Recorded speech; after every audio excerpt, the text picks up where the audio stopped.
So ito guys yung CB650 ng Honda. Review lang tayo tsaka kung ano yung mga nagustuhan ko sa kanya.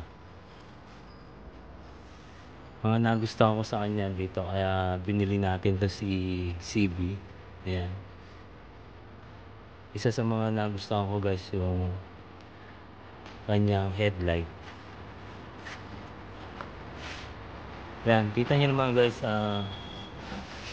kakaiba yung kanyang headlight, bilog na mayroong ring light na LED sa tabi dito. Yan. Copy racer talaga datingan niya guys. Kanyang upuan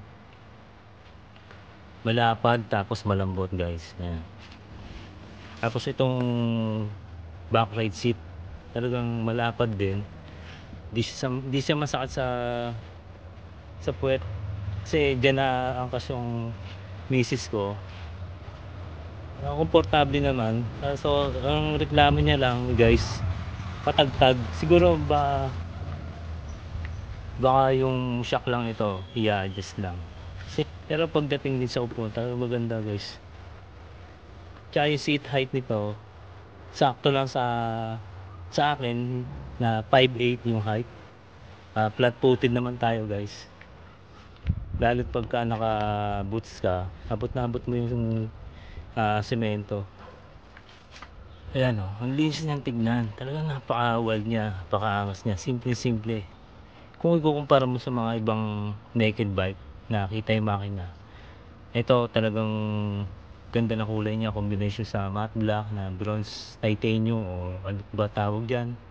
Pati ito sa head. Ayan guys, ang ganda ng kulay niya.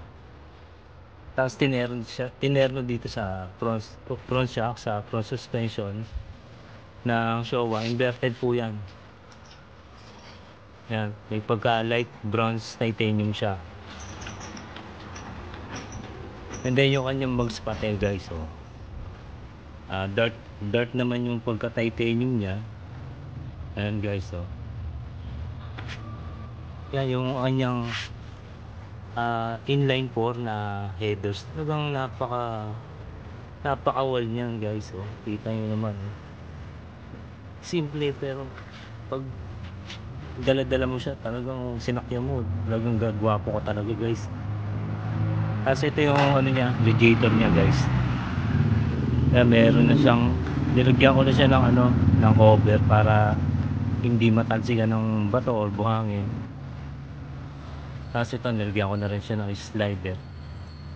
Yan kagad ang bibili nyo guys pagka bumili kayo ng big bike. Kailangan nyo talaga muna unahin yung slider. Kasi mahirap, sobrang bigat ng big bike guys. Alam nyo lang. Kung galing kayo sa underbone, dito, pag sinakyan nyo talagang maninibago kayo guys. Ayan. Dito naman sa Manibela, talagang sakto lang. Pero pinalagyan ko na siya ng handle riser. Kasi dati dito siya nakalagay. So medyo nakalin forward pa ako. Sabi ko, maglagay ako ng yung riser niya para medyo lumapit sa akin yung manibela. Parang upright na yung datingan ko guys.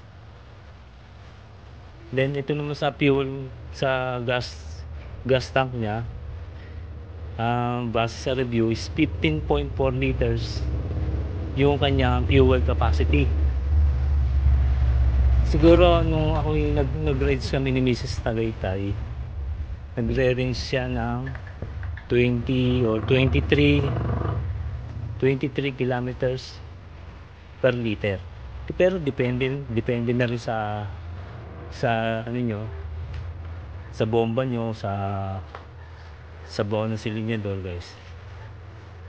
Pero pagka lagi kayo nakabomba, talagang malakas sa gas.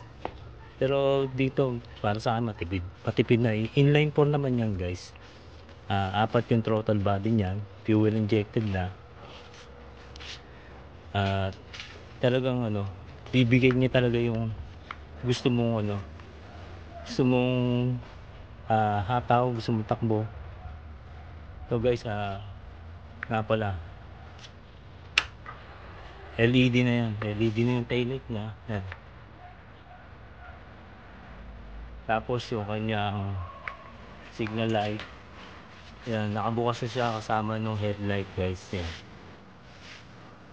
Yung braking system niya talaga very responsive. Hindi naman siya biglaan. Talaga sakto lang. Para lang din ng mga preno ng mga ibang motor eh. Ang concern ko lang talaga dito guys, yung kanyang clutch lever. Hindi siya nilagyan ng hindi pinarehas dun sa brake lever. Ito kasi wala adjustment. So para sa akin natataasan ako eh. Parang nalalayuan ako. Maganda sana kung ganun lang. Pero siguro pwede naman palta at mga aftermarket. Pero pagsawa ko muna yan guys.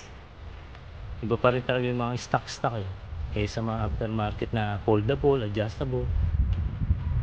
Yun. Tapos yung kanyang ayan yung kanyang gauge guys. Traction control, neutral, engine oil, ABS, tapos headlight, check engine, tapos yung gear niya ito, yung N, tapos yung pinaka digital na yung kanyang tachometer. Pero hindi pa siya guys hindi pa siya TFT display, LCD pa rin siya guys. Pero okay naman para sa akin. Yung nga na pagka sa araw hindi masyadong kita yung yung display niya kasi lalo pagka tirik yung araw. Tapos ito yung guys 24.2 kilometer per liter yung fuel consumption. Then ito yung natakbo pa lang 1313 bagong-bago. Nasa braking period pa yan guys. Kasi ito yung temperature niya. Ito yung limit kasi yan yung sa water temperature. Ito naman yung mileage yung ilan yung tinatakbo mo yan. Then ito yung sa orasan. So ito naman sa switch guys. Ito yung switch sa traction control. Yun low. Ito passing light. Ito yung sa busina yan. Ito turn signal, hazard. Then dito naman is yung kill switch. Ito yung push button. Yan.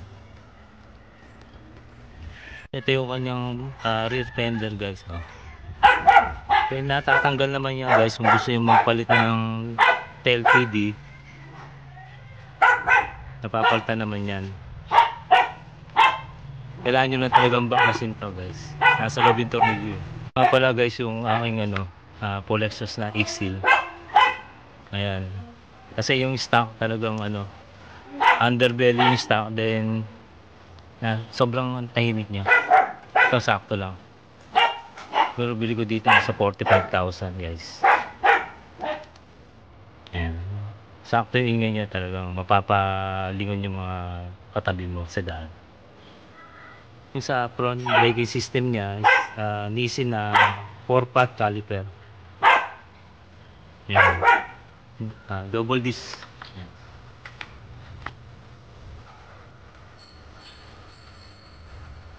Tapos dito sa gilid guys, meron siyang air intake. Diretso yata sa air cleaner. Yan. Sa bandang gilid yan.